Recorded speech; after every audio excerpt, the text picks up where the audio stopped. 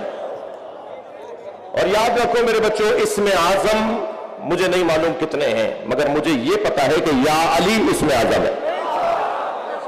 جی میرا دل کہہ رہا ہے بلال بھائی کہ یہ ایک بات ان بچوں کو منتقل کر دوں.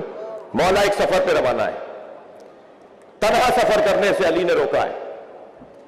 تلاش میں ہے کہ کوئی ہم سفر مل جائے کہ اچانک ایک گھوڑ سوار نظر آیا. اس کے قریب جا کے پوچھا کہ کہاں کا ارادہ ہے؟ اس نے اپنی منزل بتائی تو حضرت نے فرمایا کہ ہم سفر ہو سکتے ہیں, میری منزل بھی وہی ہے. دو گھوڑ سوار, مولا اپنے دلدل پہ سوار.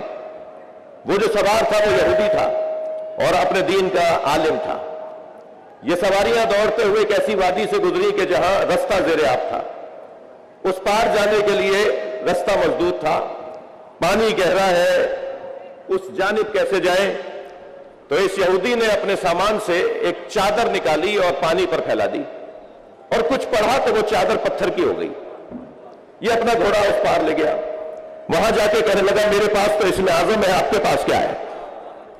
حضرت نے اپنے دلدل کی گردن پر ہاتھ پھیرتے ہوئے فرمایا تم پانی پہ چل کے جاؤ گے.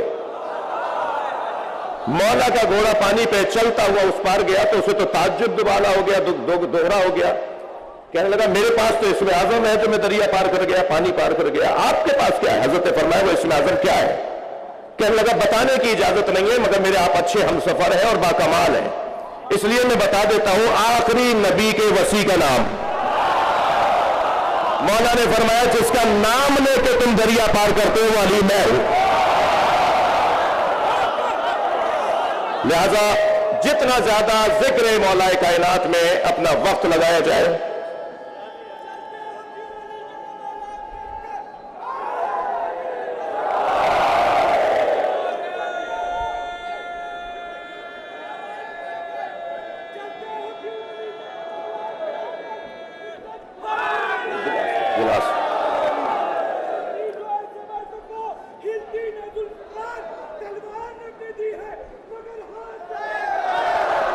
دوسرا بندہ جسے سوچنا چاہیے. جی حضور جی.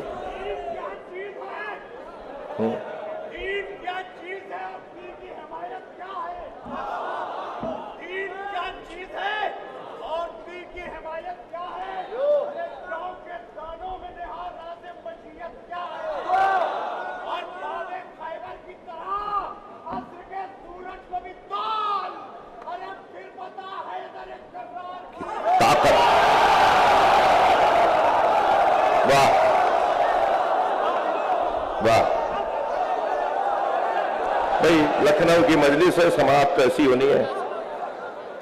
دوسرا وہ بندہ جسے کنجوس کہتے ہیں اس کا, دوسرا وہ بندہ جسے بزدل کہتے ہیں اس کا مولا علی سے کوئی تعلق نہیں ہے. تیسرا جسے 6 دفعہ سوچنا چاہیے وہ ہے تنگ نظر, چھوٹے دماغ والا,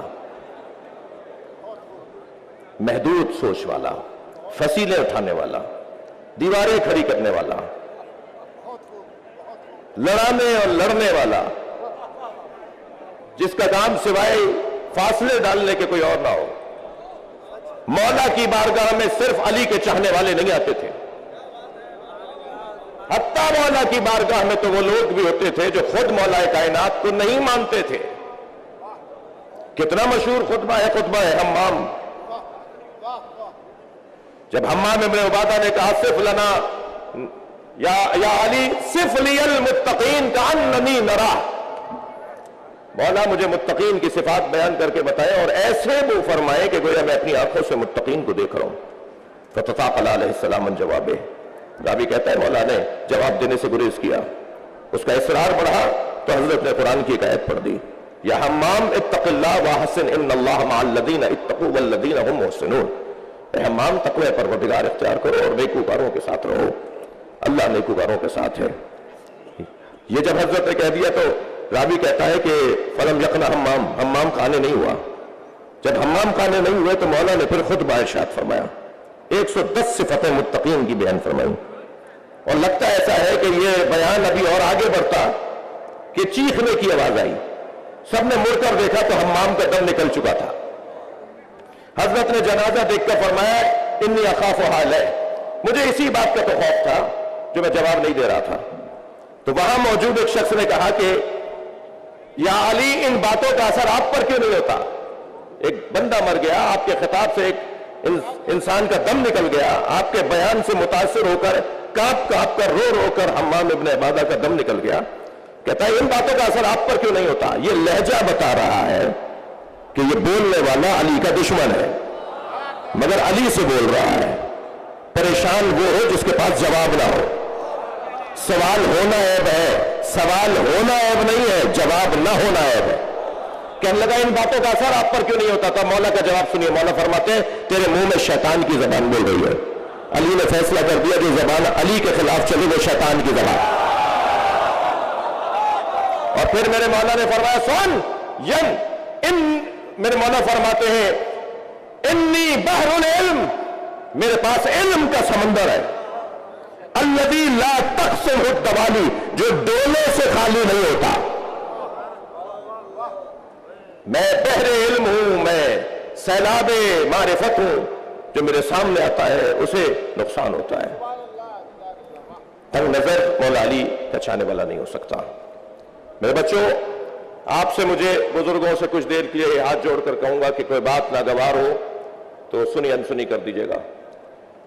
میں ان جوانوں سے بات کر رہا ہوں، آپ آمادہ کریں اپنے علاقے کے بزرگوں کو کہ بس بہت ہو گئی، بس تقسیم کا دور ختم ہو گیا، بس اختلافات بہت ہو گئے۔ قوم یہ نہیں چاہتی، ملت یہ نہیں چاہتی۔ 4 شخصیات کو راضی کرنا آسان ہے، 40 لاکھ کو راضی کرنا مشکل ہے۔ اپنے اپنے علاقے کے جوان جمع ہوں اور اپنے علاقوں میں پھر کہہ چکا ہوں کہ میں پوری دنیا کے لیے بات کر رہا ہوں۔ اپنے علاقے کے 4 جوان جمع ہوں اور علاقے کے اس بزرگ کے پاس چلے جائیں، چاہے وہ بزرگ میرے حلیے میں ہو یا وہ بزرگ کچھ ہٹا ہوا حلیہ رکھتا ہو، اس کے پاس جا کر کہیں کہ قوم کو بہت نقصان ہو رہا ہے آپ کے علیحدہ رہنے سے، آپ کے دور دور رہنے سے۔ تنگ نظری مولا کائنات کے شیعوں کی نشانی نہیں ہے، چھوٹے دماغ والا شیعہ نہیں ہوتا، محدود سوچ والا شیعہ نہیں ہوتا۔ کراچی یونیورسٹی میں ڈاکٹر ادیب الحسن سیمینار رکھوایا آرگن ڈونیشن کے حوالے سے۔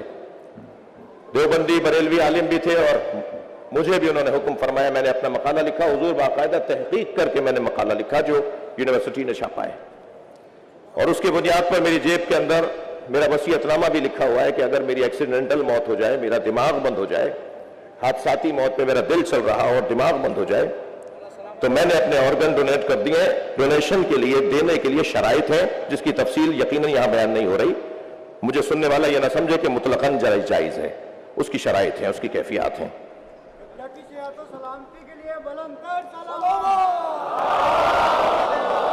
تو نہیں بھائی، ایک صاحب اللہم صلی علی محمد وعلی محمد، ایک صاحب فرمانے لگے مولانا اگر میرے گردے کسی سنی کو لگ گئے،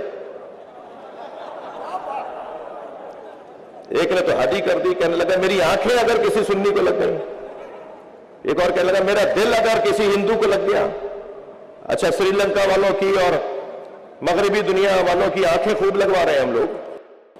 جب آنکھیں ٹرانسپلانٹ ہوتی ہیں تو یہ پوچھتا ہی نہیں ہے کون کی یہ آنکھیں کس کی ہیں، مگر اپنی آنکھیں دیتے وقت یہ سوچ رہا ہے کہ دوں گا تو کس کو لگ جائیں گی۔ تو میں نے اسے کہا دیکھو، پہلا جواب تو تمہیں یہ ہے کہ تنگ نظر شیعہ نہیں ہوتا، اور دوسرا جواب تمہیں یہ ہے، تمہارے دماغ اور تمہارے معیار کا جواب یہ ہے کہ اگر تمہاری آنکھیں کسی سنی کو لگ گئی تو کیا معلوم وہ علم دیکھنے لگ جائے۔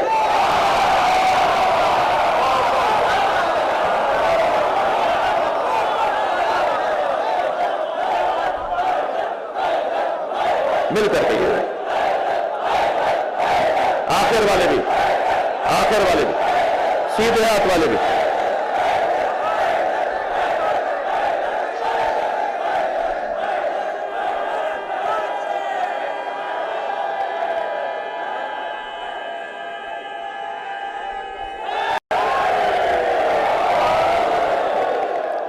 لقد ارسلنا موسیٰ بآیاتنا، ہم نے موسیٰ کو تیاری کے ساتھ بھیجا ہے،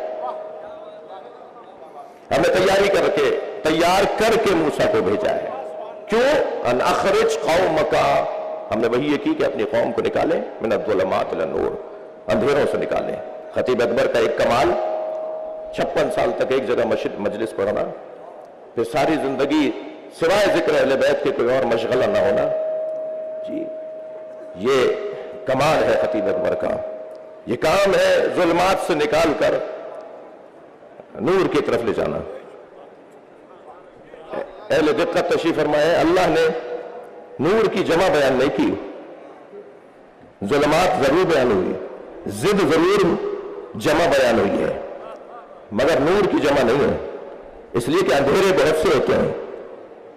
جہالت کا اندھیرا ہوتا ہے، حسد کا اندھیرا ہوتا ہے، دوست کا اندھیرا ہوتا ہے، جی اناد کا اندھیرا ہوتا ہے، تعصب کا اندھیرا ہوتا ہے، اندھیرے بہت سے ہوتے ہیں۔ اور یاد رکھو میرے بچوں، شخصیت کو قتل کرنے کے لیے گرم اسلحہ استعمال میں نہیں آتا۔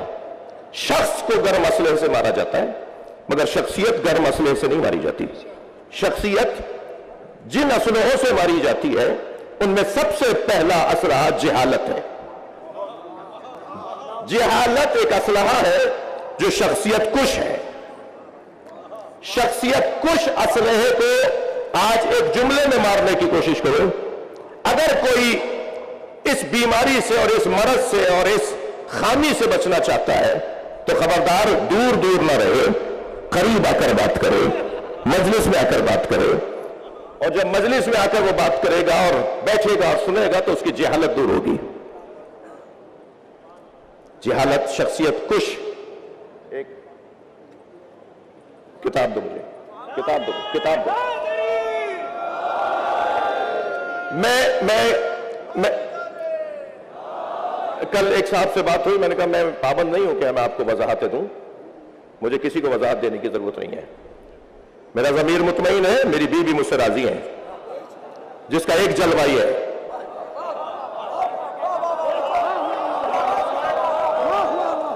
بیوی کو راضی کرنا، بیوی کو مجھے راضی کرنا ہے نا۔ آپ کون ہے جس کے ایک بالش چہرے پر بھی دین نہ ہو؟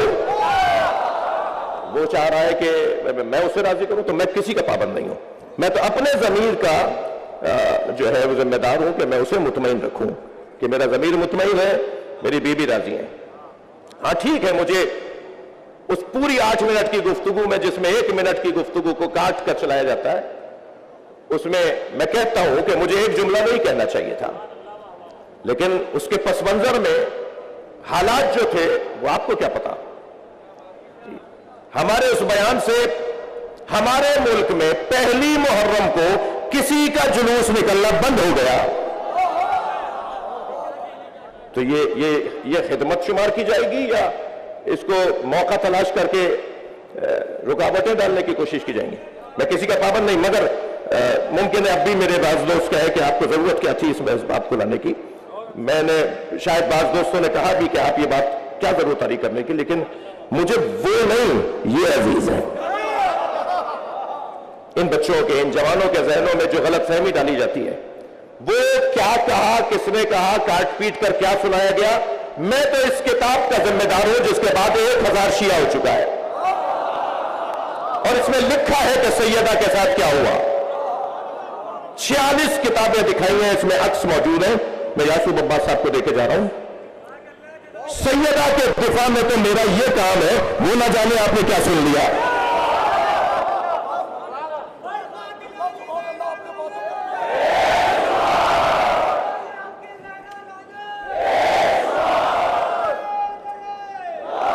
سیدہ کے قاتلوں کے ماننے والوں کے جتنے دانت کھٹے اس فقیر نے کیے ہیں،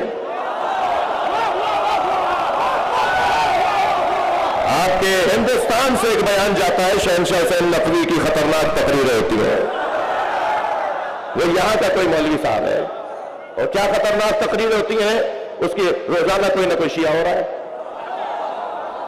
آپ پتہ نہیں کیا کلپ لیے بیٹھے ہیں، میں تو سیدہ کو راضی کر رہا ہوں۔ صلوات پڑھیں محمد و آل محمد۔ بھائی یہ بہت بڑا مجمع ہے، جو جہاں جہاں ہے اگر مل کر ایک آواز ہو کر صلوات ہدیہ کرے۔ اللہم صلی اللہ علیہ